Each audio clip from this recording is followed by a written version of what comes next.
ami Ali Rastemine, qui je suis très fier d'être encore une fois parmi vous. Merci à tous les amis ici, surtout les intervenants aussi, et tous ceux qui ont assisté ce soir. Et merci beaucoup pour votre solidarité avec la Palestine, avec Jérusalem, avec le peuple palestinien. Et je peux vous assurer que le peuple palestinien est fier de ses amis. Et on a besoin aujourd'hui de votre solidarité et de votre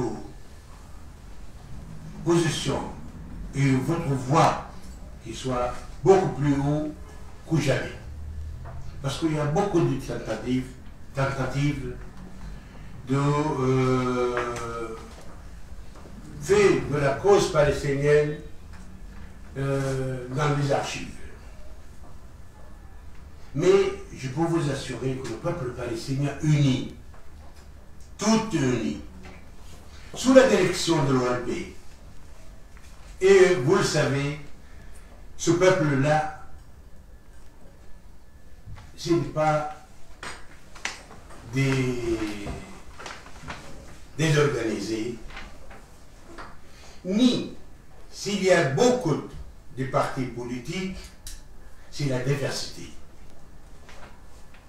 Et nous respectons le pluralisme au sein du peuple palestinien, soit ceux qui sont dans l'OLP, le seul représentant légitime du peuple palestinien, ou bien ceux qui sont en dehors de l'OLP.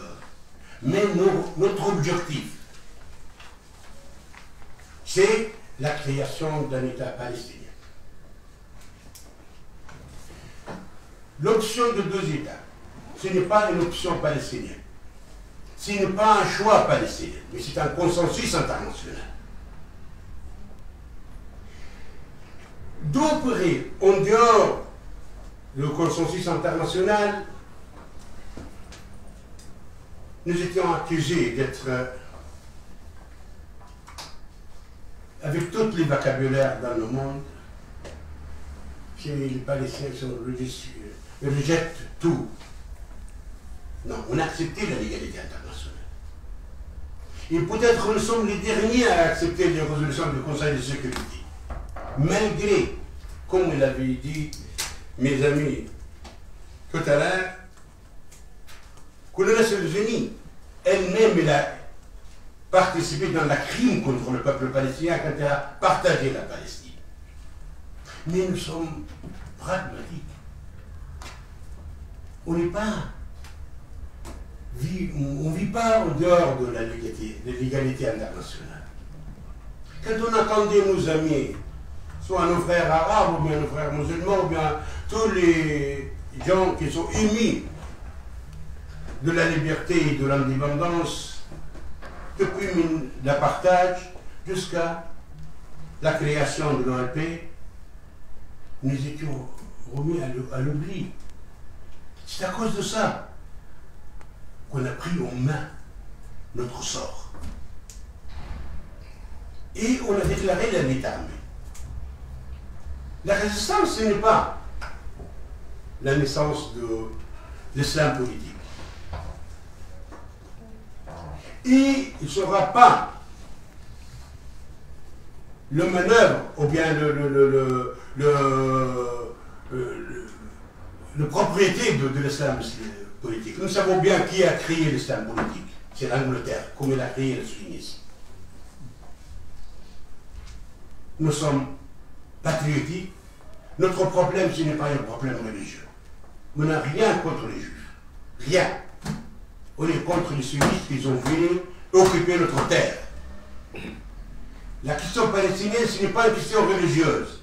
C'est une question coloniale. Israël était créé pour défendre les intérêts de ses propres puissances. À l'époque, c'était l'Angleterre, maintenant c'est les États-Unis. C'est l'anglo-saxon qu'ils ont créé. Les anglo-saxons qu'ils ont créé. Et malheureusement, l'Europe qui était affaiblie, il était obligé à suivre.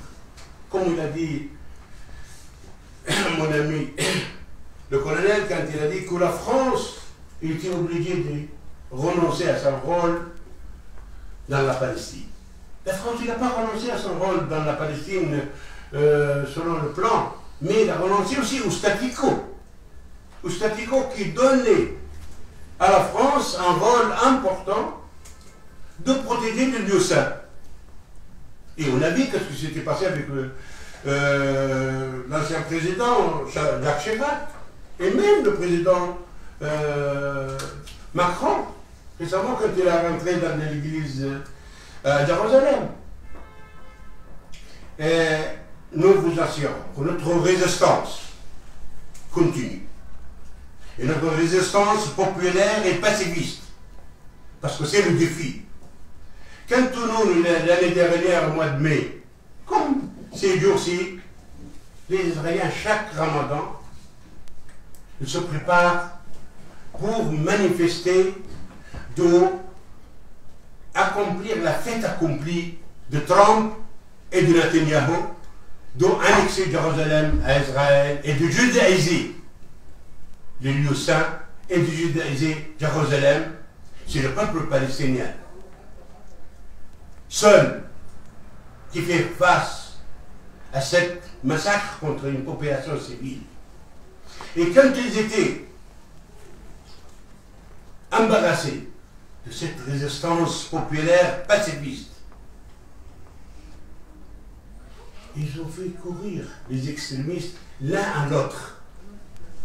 Quelqu'un qui ne voulait pas avoir un gouvernement en place l'année dernière, c'est M. Netanyahu, et des gens qui rêvent de contrôler Gaza et la Cisjordanie et Jérusalem. C'est les désintérêts de deux extrémistes qui sont réunis. Mais le peuple palestinien, il sait bien où il va. Et il n'est pas sans direction. Et nous jeunes, ils ne sont pas sans direction. Ils sont bien organisés. C'est les 300 000 qui sont manifestés avant-hier à Jérusalem. Ce ne sont pas des individus seuls. Croyez-moi. Si vous avez des fausses informations, non. Soyez sûrs. Et prenez confiance dans le peuple palestinien qui salue, ça ne commence pas dans les années 2022. Ça fait plus de 120 ans. On fait face au sionisme. Dès les premières colonies qui étaient implantées dans notre terre. Et nous sommes très reconnaissants de vous tous ici et de tous ceux qui portent son soutien à la cause palestinienne. Et soyez sûrs que nous sommes en bon chemin. Et on voit la victoire très bientôt. Moi, je suis l'ancien ambassadeur et je ne suis pas l'ambassadeur actuel en Palestine. J'avais l'honneur de travailler ici 6 ans et avec mes amis tout le temps dans l'académie. Et maintenant, je suis à la retraite de profession administrative, de ça, mais pas à la retraite de lutte. Et je m'occupe maintenant du dialogue avec la société israélienne. Il y a beaucoup de changements.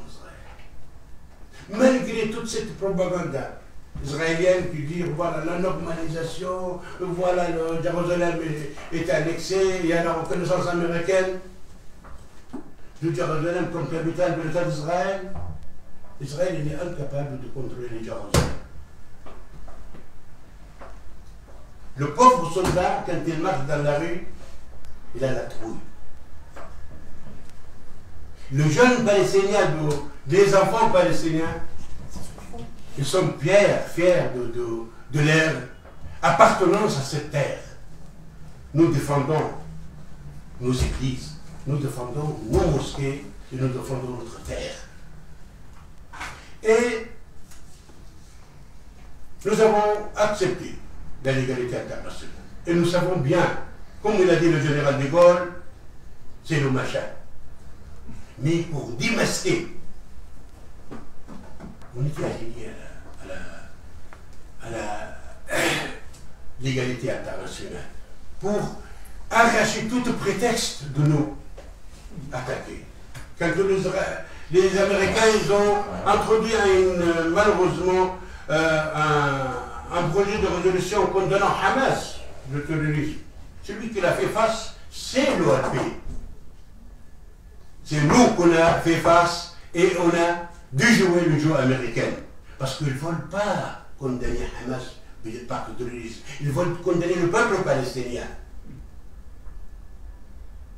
Nous le savons bien, c'est le jeu américain et le jeu colonial en général. Et on a besoin de votre soutien. On a besoin de votre voix parce qu'il y a les masses médias, ils sont en contrôle vous savez avec qui.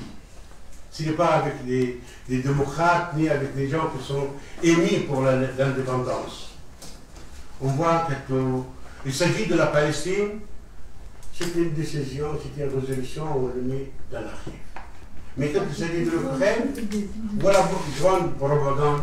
Merci beaucoup de votre soutien. Continuez et nous avons apprécié beaucoup votre travail. Et c'est un coïncidence pour moi que je suis venu ici et j'ai écrit pour mon ami le président que je voudrais avec un honneur assister à cette colloque et je vous remercie beaucoup. Merci. Merci beaucoup, Votre Excellence. Merci.